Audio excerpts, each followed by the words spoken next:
But there's a conflict between the Dahomey and the Yoruba land. Yoruba land is being invaded by the British, or by this time have been invaded by the British.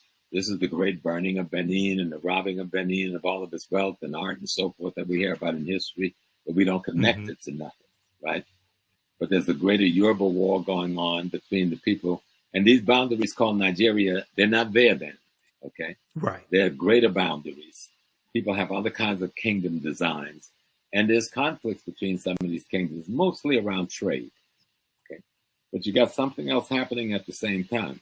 As the Muslim wars of genocide and ethnic cleansing has taken place in the Nile Valley with the Mamluk Turks and the Seljuk Turks, and then finally the Ottoman Turks by the 9th century and the end of the 9th century, beginning of the 10th century.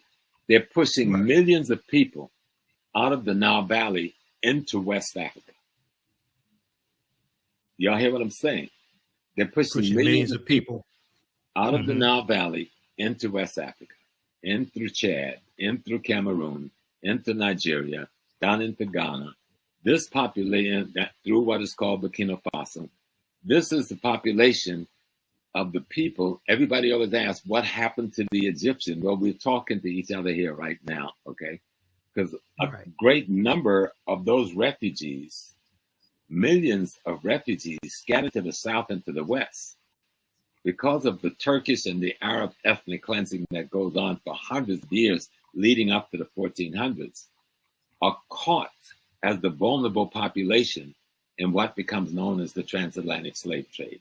And I know a lot of us don't go there with that piece, but you've got to understand, who are these people?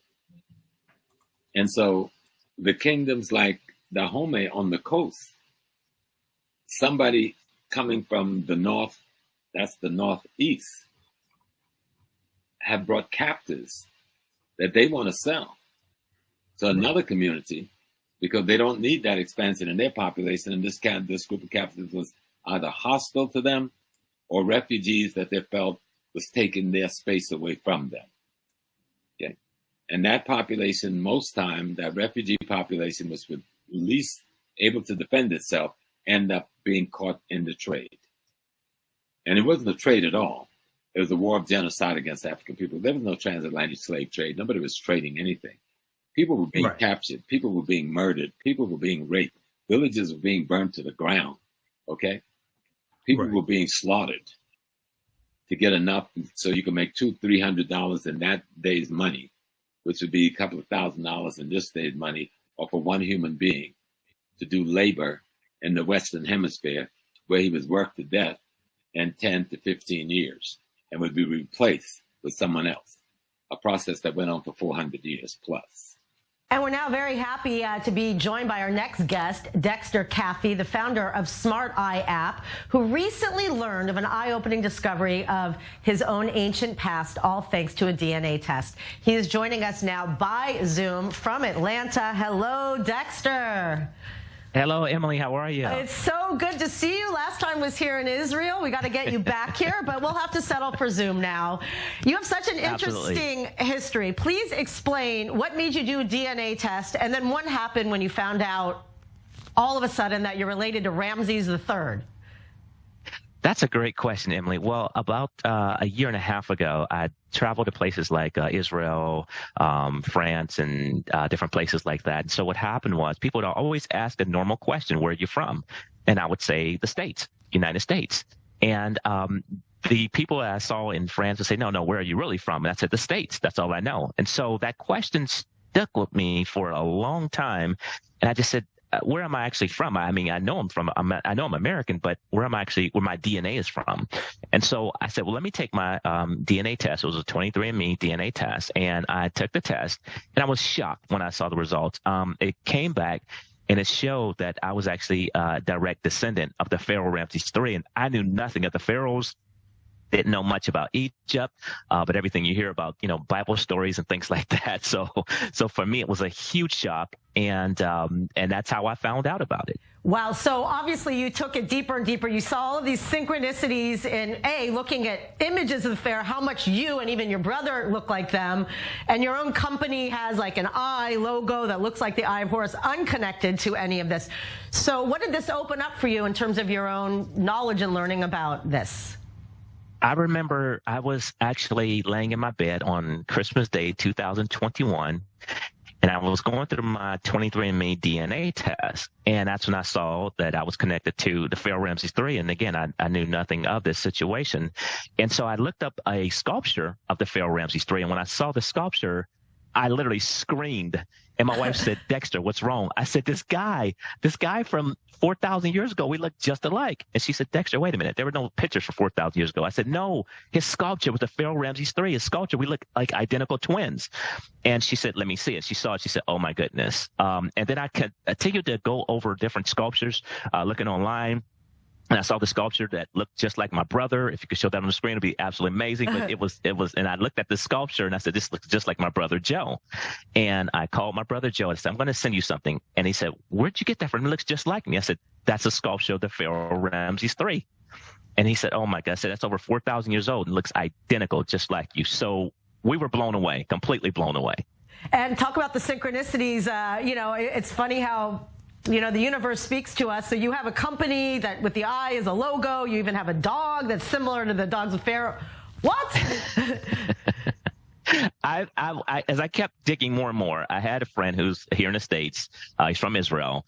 And he said, Dexter, he said, your logo that you have for your company, the eye that you started like over 4 years ago, looks just like the logo from the Pharaoh Ramses III. I said, what are you talking about? What did they have? And they had the Eye of Horus. And I looked at it, I said, oh my goodness, they had an eye as their logo. And my company's logo was an eye.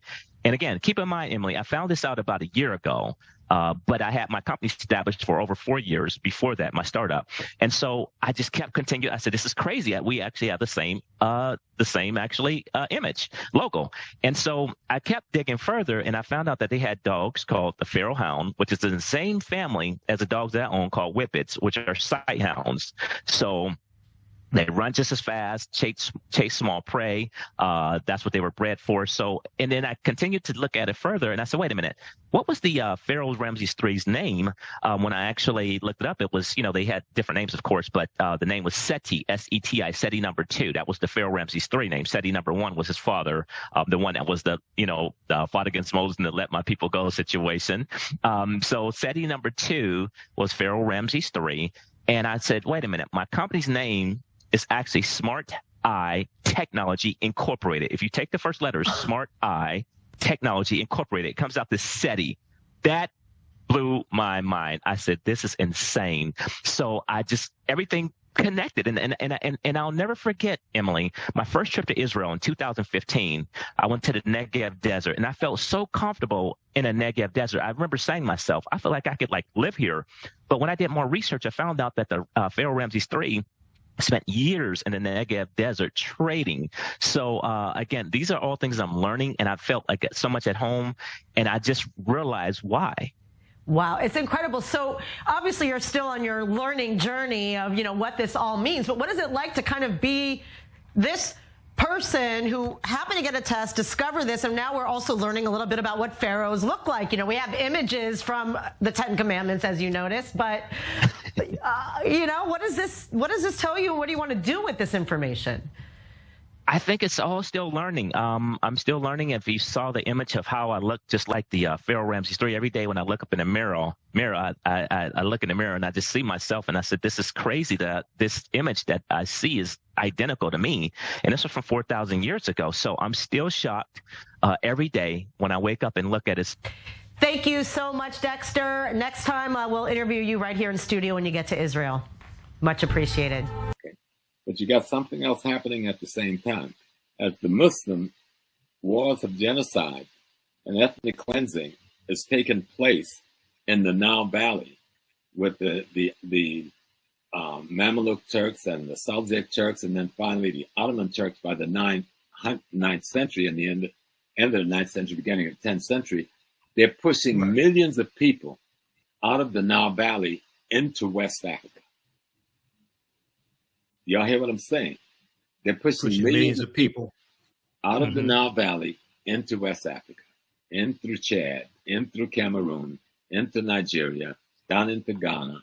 This population, through what is called Burkina Faso, this is the population of the people. Everybody always asks, what happened to the Egyptian? Well, we're talking to each other here right now, okay? Visit our website, AfricanHistoryNetwork.com, AfricanHistoryNetwork.com. You can register for this 12-week online history course that I teach. It starts up Saturday, November 9th, 2024, 4 p.m. Eastern Standard Time. We do the sessions live. All the sessions are archived and recorded. You can go back and watch it anytime. Click right here to register here for it. You can download the class lesson plan as well. We deal with thousands of years of history what leads up to the transatlantic slave trade taking place.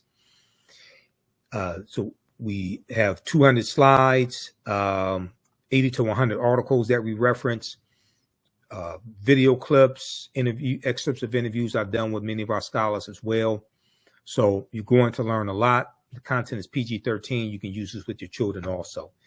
And you can support the African History Network, $, the AHN Show through Cash App, through PayPal, paypal.me/the AHN Show.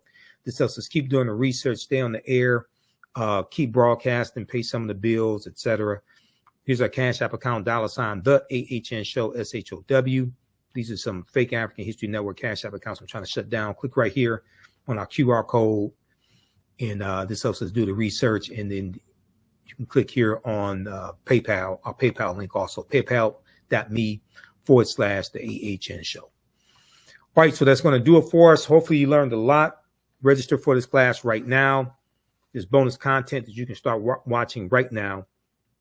You can email me through the website with any questions as well, AfricanHistoryNetwork.com. Remember, right